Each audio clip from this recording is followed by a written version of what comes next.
जय। आचार्य भगवान गुरुदेव आते हैं, नगर नगर को जाते हैं, आकर एक धर्मशाला में कुछ समय रुक जाते हैं। आना जाना ही संसार कहाए रे, जीवन है पानी की बूंद कब मिट जाए रे। होनी अनहोनी हो, होनी अनहोनी कब क्या घट जाए रे, जीवन है पानी की बूंद कब मिट जाए रे। जय जनागम पंथो अनादि अनिधन जनागम पंथ जयवन। हे भव्य आत्माओं, ज्ञानी आत्माओं, अपन सभी प्रभु वर्धमान स्वामी के शासन में जन्मे और उन्हीं की पवित्र पावन देशना को सुनकर अपनी आत्मा का कल्याण कर रहे हैं, अपने जीवन को सदगति के मार्ग पर ले जा रहे हैं। ये अपना अतिशय पुण्य का उदय है, क्योंकि पुण्य धन दौलत संपत्ति दे सकता है, लेकिन धर्म तभी मिलेगा जब सातिशय पुण्य का उदय होगा। और सातिशय पुण्य भी निश्चित ही देव शास्त्र गुरु के निमित्त से ही बनता है, ऐसा आचार्य भगवंतों ने कहा है। तो अपन प्रतिदिन पूज्य पाद स्वामी द्वारा इष्टोपदेश ग्रंथ से अपनी इष्ट की बात जान रहे हैं, अपने हित की बात जान रहे हैं, क्योंकि संसार में राग द्वेष की बात बताने वाले, लोभ लालच की बात बताने वाले, विषय भोगों की बात बताने वाले तो पग पग पे मिल रहे हैं, लेकिन इष्ट यानी अपने हित की बात बताने वाले कोई बिल्ले ही जीव हुआ करते हैं। तो आचार्य भगवान अपने को बता रहे हैं। कल आचार्य भगवंत ने बताया था कि संसार में कोई भी अपना नहीं है, न धन अपना है, न मकान अपना है, न परिवार जन अपना है, क्योंकि ये सभी अलग अलग स्वभाव वाले हैं, और जो भिन्न स्वभाव वाले हैं वो कभी भी अपना नहीं हो सकता है। जो अपन से अलग हो रहे हैं, जो अपन से भिन्न दिख रहे हैं, वो कभी भी अपना नहीं हो सकता है, और अपना जो होता है वो कभी भी दूर नहीं हो सकता। जैसे आम का गुण है पीलापन, तो पीलापन को आप कितना भी कोशिश करो, लेकिन वो कभी भी उससे अलग नहीं हो सकता, क्योंकि वो उसका अपना है। लेकिन उसका अपना अगर नहीं हुए तो निश्चित ही उससे अलग हो जाएगा। तो ऐसे ही आचार्य भगवंत ने कल भिन्न स्वभाव वालों से, भिन्न लोगों से, परगत तत्वों से दूर रहने का मार्ग बताया था कि इनसे जितना दूर रहोगे, जितना इनसे मोह कम करोगे, उतनी ही आपकी सदगति हो जाएगी, आपके जीवन का कल्याण होगा। वैसे ही आज भगवान आचार्य भगवान बता रहे हैं कि ये जीव नाना दिशाओं से आकर, जिस प्रकार पक्षी 10 दिशाओं से आते हैं, कहीं पूर्व से आते हैं तो कहीं पश्चिम से आते हैं, और एक वृक्ष पर रुक जाते हैं, रात्रि व्यतीत करते हैं, कोई किसी का की पहचान भी नहीं होती है, बड़ी शांति अनुकूलता से रहते हैं, और सुबह को वहाँ से चल देते हैं। ऐसे आचार्य भगवान अपने सभी को संबोधन कर रहे हैं कि आप सभी का जीवन भी ऐसा ही है।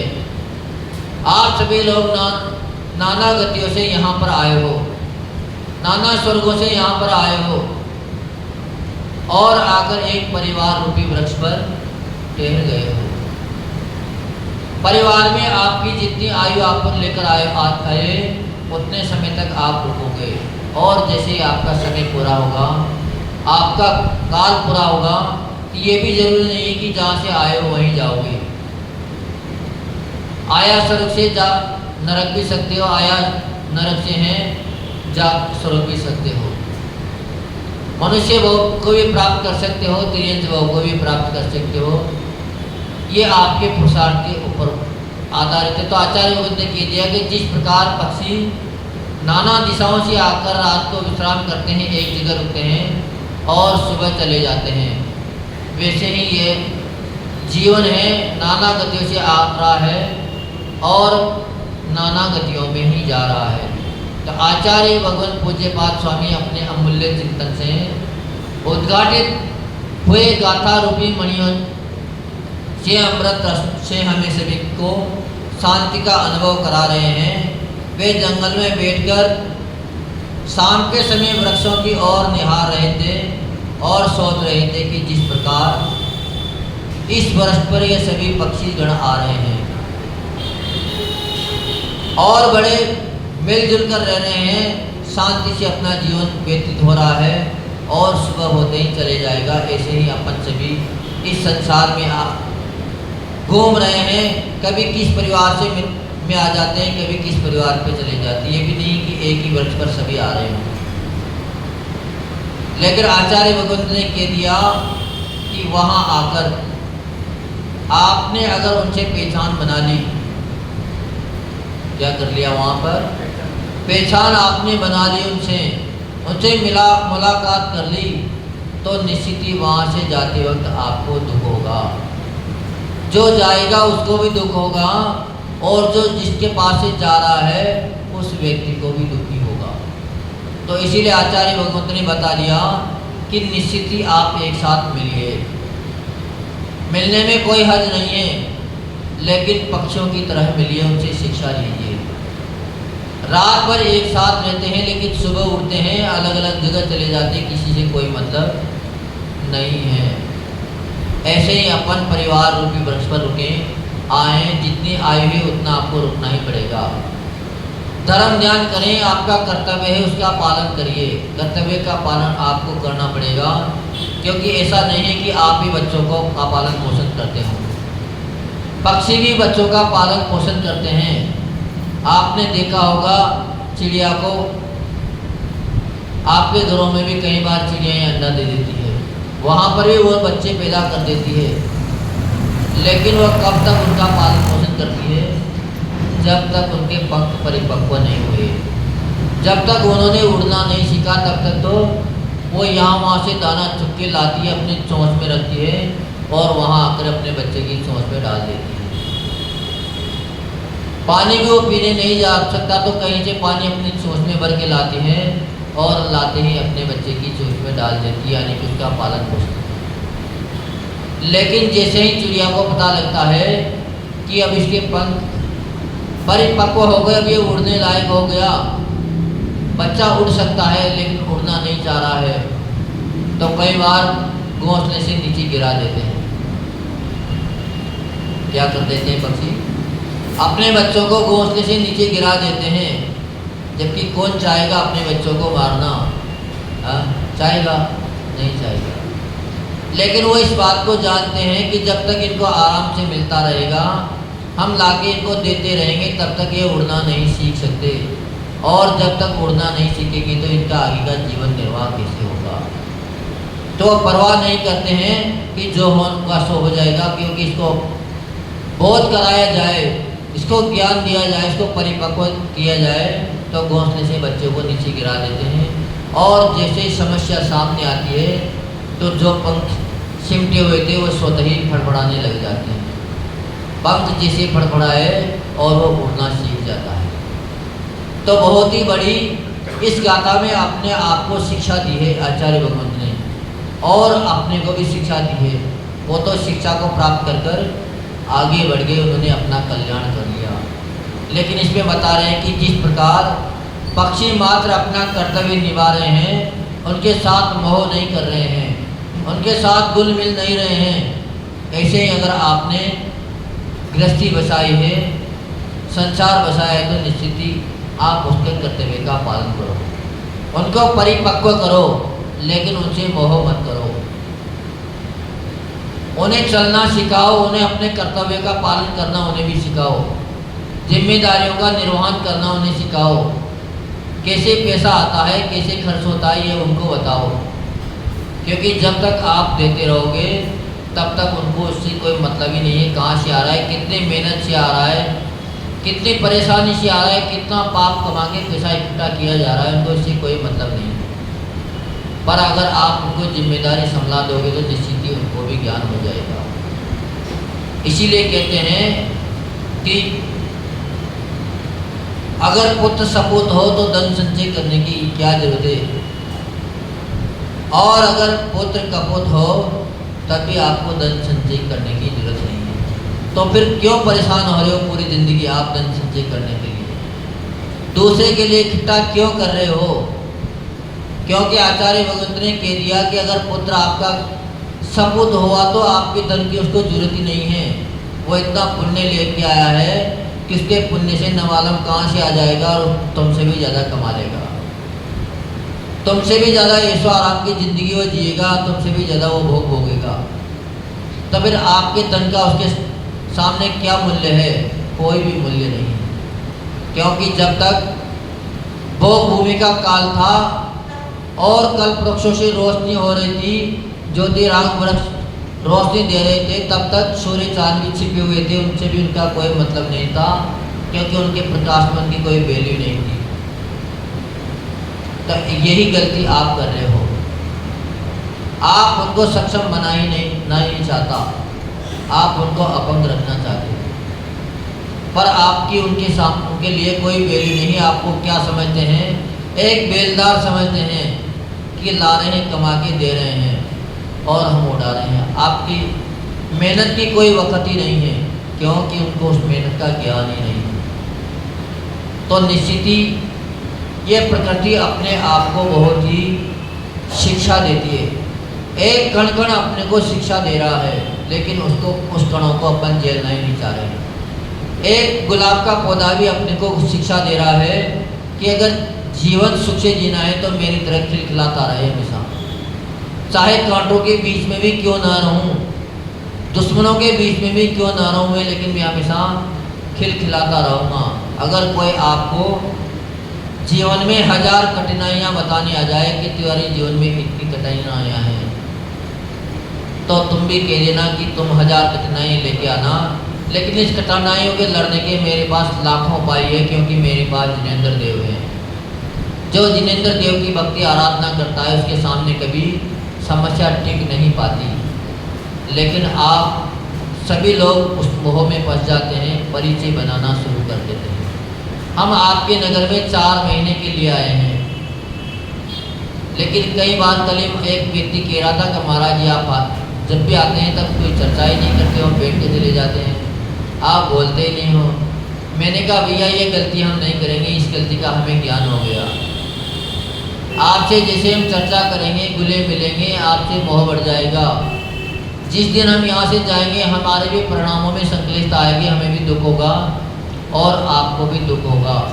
तो ऐसी गलती हम क्यों करें? हम आए हैं मात्र 4 महीने के लिए, हमें पहले से ही पता है कि हमारा समय ज़्यादा नहीं है, हमें 4 महीने बाद यहाँ से जाना ही है। ऐसे ही आपको सोच लेना चाहिए कि हम परिवार में आए हैं तो लिमिटेड समय के लिए आए हैं। भगवान ने घोषणा कर रखी कि पंचम काल की आयु 120 वर्ष से ज़्यादा नहीं है, और अब तो 70-80 वर्ष की रह गई। उसमें क्यों मेल मिलाप करना? क्योंकि मेल मिलाप करेंगे तो निश्चित ही दुख होगा, और दुख होगा तो संकलिष्टता बढ़ेगी, संकलिष्टता बढ़ते ही आपको दुर्गति का सामना करना पड़ेगा। तो निश्चित ही आप आइए, परिवार में रहिए, परिवार का पालन पोषण भी करिए, अच्छे से रहिए, लेकिन वहाँ आकर अपनी स्थिति को जानिए, पहचानिए, और यहाँ रहकर भी अपना कल्याण करने का प्रोत्साहन करिए। क्योंकि जहाँ से आए हैं, अगर आप आए हो कहाँ से हो, अगर हम नरक गति से आए हैं तो निश्चित ही उसका चिंतन करना चाहिए, जबकि अपने को पता नहीं है। लेकिन अपन शास्त्र से ज्ञान करके तो चिंतन कर ही सकते हैं कि हे भगवान, अगर हम वहाँ से आए हैं तो अब हमें वहाँ जाना नहीं है, हमें सदगति को प्राप्त होना है, हमें मोक्ष गति को पाना है, मनुष्य पर्याय को प्राप्त होना है, ताकि संयम धारण करके हम निर्वाण को प्राप्त कर लें। अगर यह आपने पुरुषार्थ करना शुरू कर दिया तो निश्चित ही आपका जीवन सुंदर बन जाएगा। लेकिन व्यक्ति क्या सोचता है? मात्र यहाँ पर भोग के साधन इकट्ठे करने में लगे, जबकि जिंदगी 4 दिन की है। 4 दिन बाद आपको जाना ही है। अपने लिए भी इकट्ठा कर रहा है और दूसरे के लिए भी इकट्ठा कर रहा है। ऐसे ऐसे व्यक्ति शास्त्रों में दृष्टांत आता है। एक नगर में सेठ जी थे, उनके पास इतनी धन संपत्ति थी, इतनी धन संपत्ति थी कि अगर उनके परिवार में 7 पीढ़ी तक भी कोई काम धंधा ना करें, कोई कमाई ना करें, फिर भी एक भी व्यक्ति भूखा नहीं मर सकता।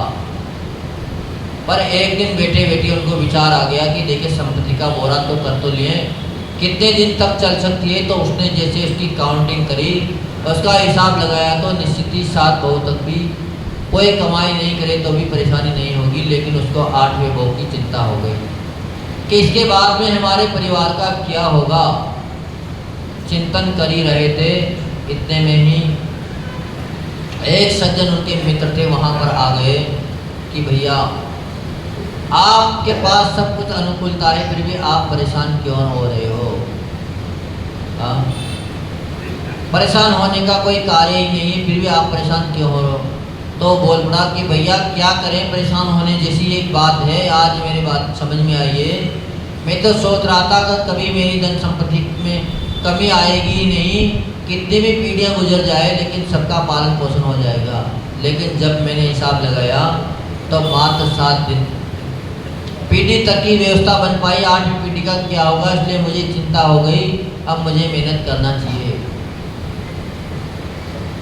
तो वो व्यक्ति बोला कि सेठ जी अगर आपको इतनी चिंता है तो एक काम करिए, आपके 7 पीढ़ी नहीं 50 पीढ़ी तक का इलाज हो जाएगा। आप सामने जो एक दंपति रहते हैं उनके लिए कल का आपके यहाँ से भोजन का थाल परोसाइए। अगर आप उनको इतना दान दे आएंगे आए सभी चाहता है। शेर जी ने बढ़िया थाल सजाया, सोन सामान सब उसमें रखा, तेल घी सब रखा और पहुंच गए सामने कि भैया सुनो, कोई हो तो गेट खोलो।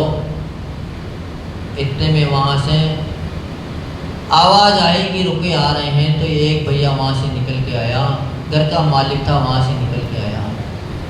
शेठ जी को देख के ही बड़ा आश्चर्य हुआ कि आज ये करोड़पति शेठ हैं हमारे द्वार पे क्यों आ गए, क्या बात हो गई। तो बोले कि भैया आज हमने सोचा, हमें सलाह दी गई है कि आपके आज की भोजन की व्यवस्था हम कर दें। आपके लिए भोजन की व्यवस्था लाए हैं, आप इस थाल को संभालिए और अपनी भोजन की तैयारी करें। तो वो बोला कि भैया पहले आज की व्यवस्था अपनी हो चुकी है। उसने सामने आते ही सेठ जी से मना कर दिया कि सेठ जी आज हम आपकी इस सामग्री को नहीं ले सकते। सेठ जी की तो माथा ही टूट गया। कहाँ उम्मीद लेके आए थे कि हमारे जीवन परिवार की 50 पीढ़ियों की इससे व्यवस्था हो जाएगी, ये व्यक्ति ले ही नहीं रहा है। तो उसने कहा कि क्यों नहीं ले रहे हो भैया, मैं तो बड़े सम्मान के साथ देने आया हूँ आपके घर पे। तो व्यक्ति बोला कि आज का हमारे पास व्यवस्था है। हमने अंदर जाके पूछी, घर वालों से उन्हें बताया कि आज का आ चुका है, आज की कोई चिंता नहीं। तो सेठ जी बोले कोई बात नहीं, कल काम आ जाएगा, आप रख लीजिए। तो व्यक्ति ने कहा कि कल तक मैं जीऊँगा नहीं जीऊँगा इसका किसको भरोसा, पल का भरोसा नहीं है। तुम कल की बात कर रहे हो तो कल के लिए मैं क्यों परिग्रह इकट्ठा करूं, क्योंकि परिग्रह तो दुर्गति का कारण है, नरक का साधन है। जैसे ही शेर जी ने ये बात सुनी उनकी आंखें खुल गई कि कहाँ ये व्यक्ति है, कल की भी इंतजार नहीं कर रहा है, कल की इस पीढ़ी का भी इंतजार नहीं कर रहा है, इस जीवन का भी लिए भी ये जोड़ नहीं रहा है। मेरे पास 7 पीढ़ी का तो है और 8वीं पीढ़ी की चिंता करने के लिए मैं बैठ गया। जब आंखें खुल जाती है तो निश्चित ही व्यक्ति में सुधार भी आता है। आप सभी लोगों की आंखें खुली है कि जब भी सुगति होगी तो निश्चित ही भगवान की आराधना से ही होगी, धर्म से जुड़ने पर ही होगी। इसीलिए निश्चित ही आप लोग परिवार में रहिए, कोई मना नहीं है, पर रोज चिंतन करिए उठते ही कि मैं कहाँ से आया हूँ, कहाँ मुझे जाना है। अगर ये चिंतन आपने कर लिया तो आपकी कभी भी दुर्गति नहीं हो सकती, क्योंकि ये गाथा अपने को यही बता रही है। गाथा में कह रहे हैं कि दिग्देशे वे खगा यत्ते, दिशा विदिशाओं से पक्षी उड़कर आते हैं, एतम सम वसंती नगे नगे, अलग अलग जगह से आ रहे हैं। और एक जगह रुक रहे हैं, अपने अपने कार्य को कर रहे हैं और अपने अपने कार्य को करने के लिए अलग अलग दिशाओं में यहाँ से प्रगे यानी कि अलग अलग चले जा रहे हैं। ऐसे ही हमारा जीवन है। हम दिशा विदशाओं से यहाँ पर आए हैं, परिवार रूपी वृक्ष पर अपन आके रुके हैं, लेकिन निश्चित ही यहाँ से जाना पड़ेगा। तो कभी भी आप किसी से मोह मत बनाइए, किसी से परिचय मत करिए। अगर आपका परिचय नहीं होगा तो जाते वक्त आपको किंचित मात्र भी दुख नहीं होगा, और अगर परिचय बढ़ा लिया तो निश्चित ही आपको जाते हुए भी दुख होगा। जिसको छोड़ के जा रहे हो उन लोगों को भी दुख होगा, तो निश्चित ही आप सभी लोग दुर्गति के कारण बन जाओगे।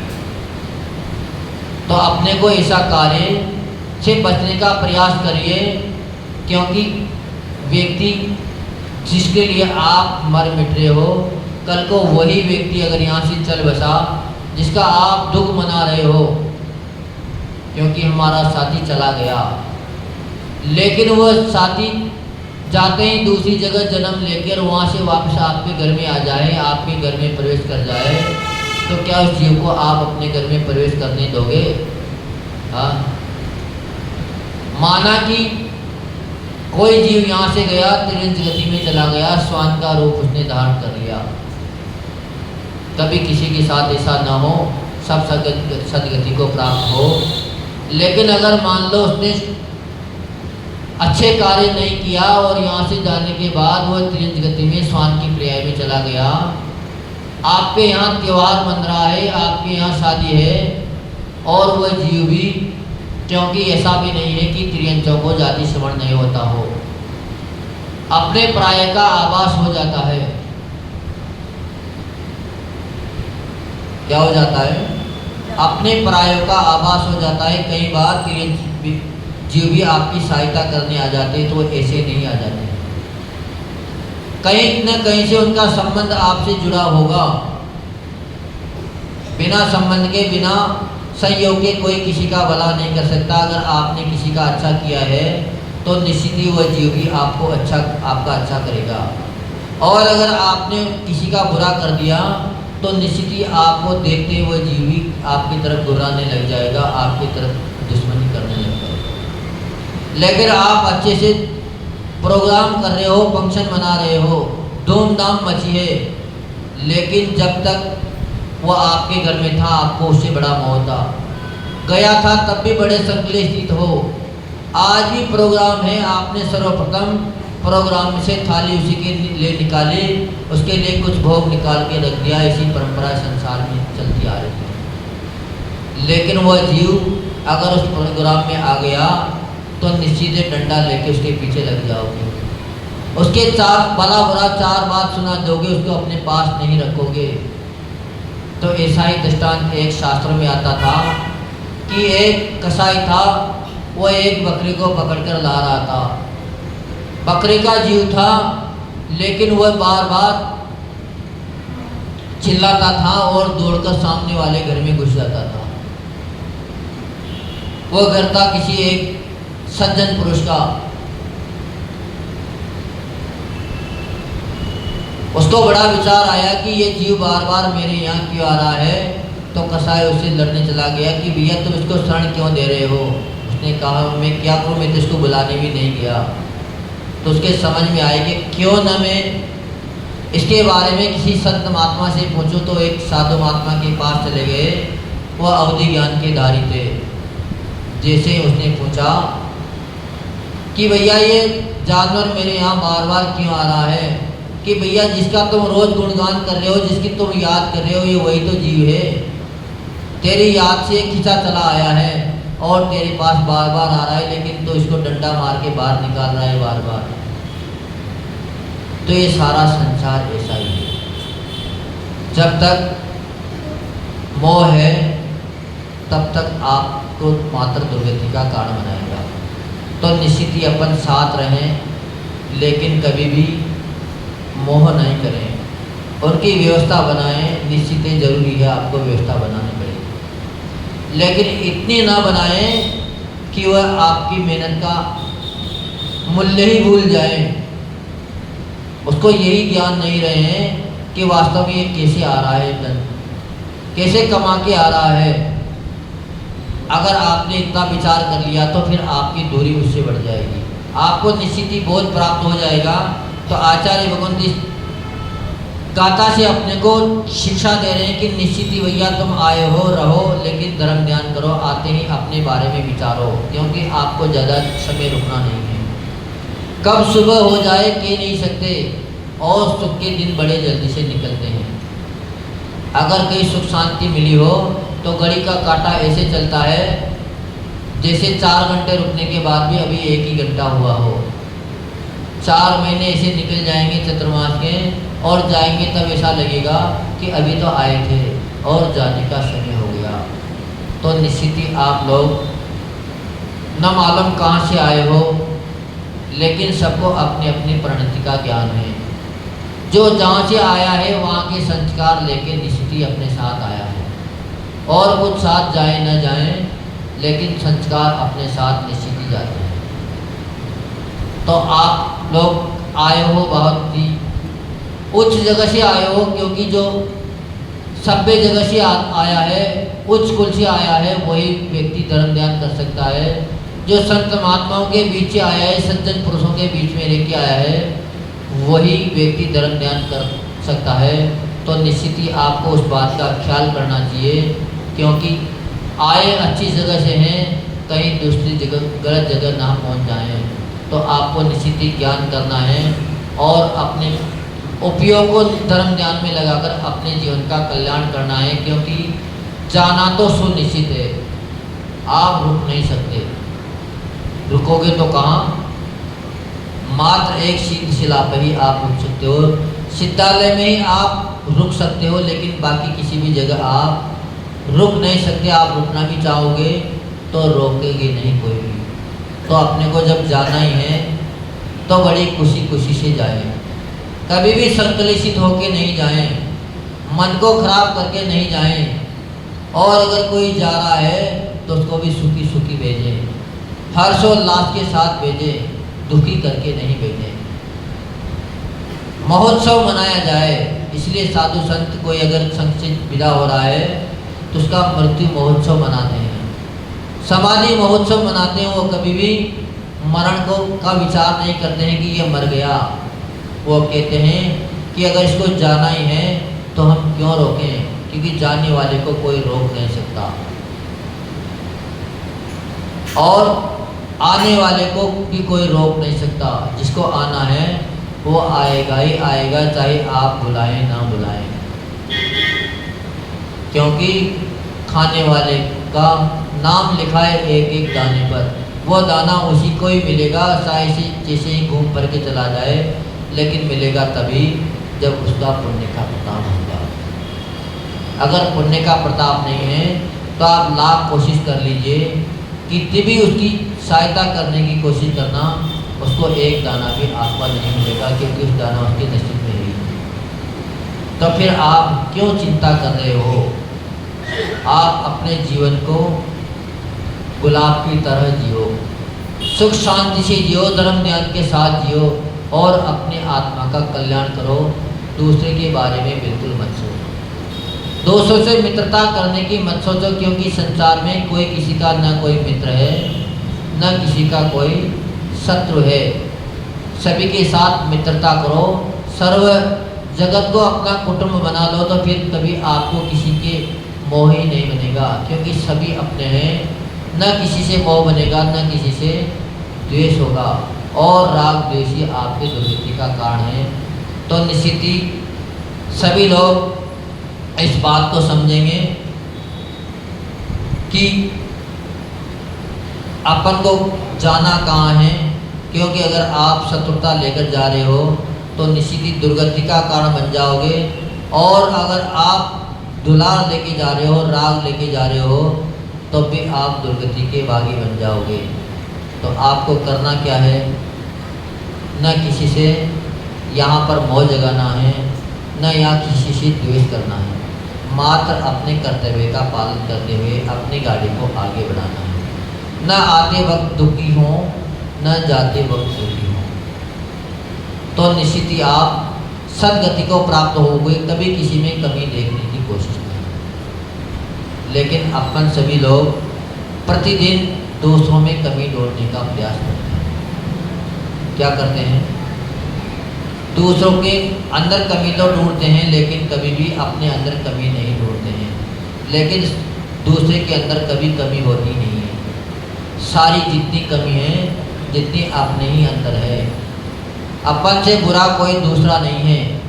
अगर दूसरे की तरफ आपने एक उंगली उठाई तो निश्चित ही 4 उंगलियां आपकी तरह हो जाएगी। और वो कह रही हैं कि बेटा तो उसकी गलती को इंगित करा रहा है एक उंगली से, तो देख तेरी 4 उंगलियां कहाँ आई है, तेरी तरफ आई है, तो उससे ज़्यादा बुरा तू है।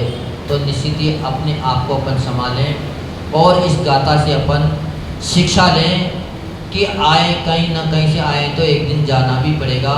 तो क्यों ना अपन सुख शांति के साथ अपने जीवन को धर्म ध्यान से लगाएं, एक फूल की तरह खिलाएं। क्योंकि खिलाने का राज, खिलाने का राज, आनंद लेने का राज एक गिफ्ट में गॉड ने आपको ही दिया है, भगवान ने आपको ही दिया है। प्रकृति में जितने भी वस्तुएं, जितने भी पक्षी हैं, जितने भी जीव हैं, और किसी के पास भी हंसने का, आनंद लेने का साधन नहीं है। लेकिन अगर आप चाहो तो आप हर दम आनंद में रह सकते हैं, हर दम आप खुशी का इजहार कर सकते हो। लेकिन मिलेगा तब जब आप खुशी बांटोगे, तब आप खुशी मिलेगी। आप अगर किसी को दुख देना चाहोगे और दुख देकर सोचो कि मुझे खुशी मिल जाए, तो फिर कभी भी आपको सुखी नहीं हो सकती। तो निश्चित ही अपन सभी लोग अपने मंजिल का निश्चित ही रजिस्ट्रेशन कराएं कि हमें जाना कहाँ है। कि जो व्यक्ति भावना जैसी बात है वैसा ही कार्य होता है। अभी एक भाभी गई थी, वो कह रही थी कि किसी ने हमें बताया कि हमें रोज़ भावना मानना चाहिए कि भगवान हम भी व्रती बने, हम भी त्यागी बने, हम भी जिनाले बनाएं।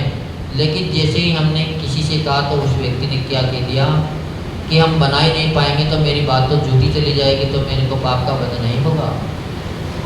हम उसको कर ही नहीं पाए तो इसी भावना क्यों आए? तो ऐसा भी नहीं है।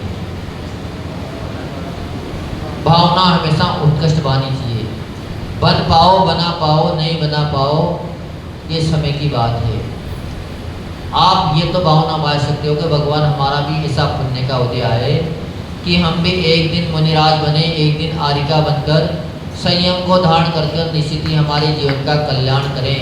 क्योंकि यह मनुष्य पर्यायी बार बार मिलने वाली नहीं है।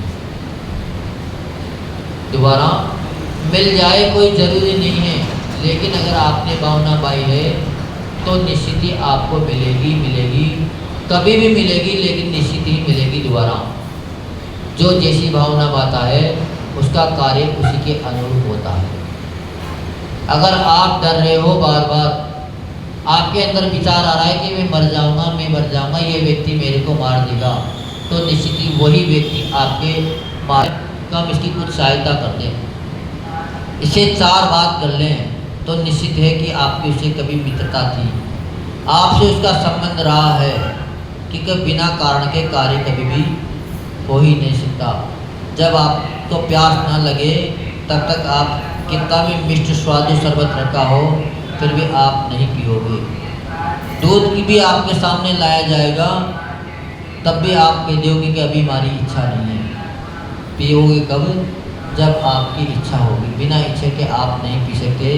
तो बिना कारण के कोई इस संसार में कार्य नहीं होता। तो अपन सभी जीव इस संसार में चक्कर काट रहे हैं। एक दिन इस पेड़ पर रुक रहे हैं तो एक दिन इस पेड़ पर रुक रहे हैं, एक दिन इस परिवार में आ रहे हैं, एक दिन दूसरे परिवार में जा रहे हैं और मात्र अपने दुर्गति का प्रबंध कर रहे हैं। लेकिन आचार्य भगवंत ने कहा निश्चित ही आप रुकिए, जाइए, लेकिन उनसे मोह मत बनाइए, उनके साथ अपना परिचय मत करिए, उनके साथ मात्र एक मेहमान की तरह व्यवहार करिए, ताकि न उस व्यक्ति को जाने का दुख हो कि उसके अंदर भी पहले से ही धारणा बैठी है कि ये तो व्यक्ति जाएगा तो दुखी होने का काम नहीं है, जाना ही है उसका। तो पर अगर आपने उससे संपर्क बना लिया, अपना उसको मान लिया, तो अपना मान के आपको भी दुख होगा और उसको भी दुख होगा।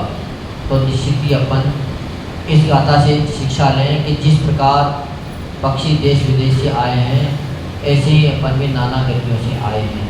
और गति में चले जाओ तो बड़ी मुश्किल से मनुष्य पर्याय मिली है। अपने को इसको सफल करना है और अपने जीवन को सफल करके निश्चित ही अपने को सदगति का प्राप्त करना है। प्रतिदिन इससे शिक्षा लेकर अपने जीवन को निर्वाह करना। जो परम पूज्य भावलिंगी संत राष्ट्र की शमनाचार्य गुरुदेव विमल सागर जी महाराज की जय।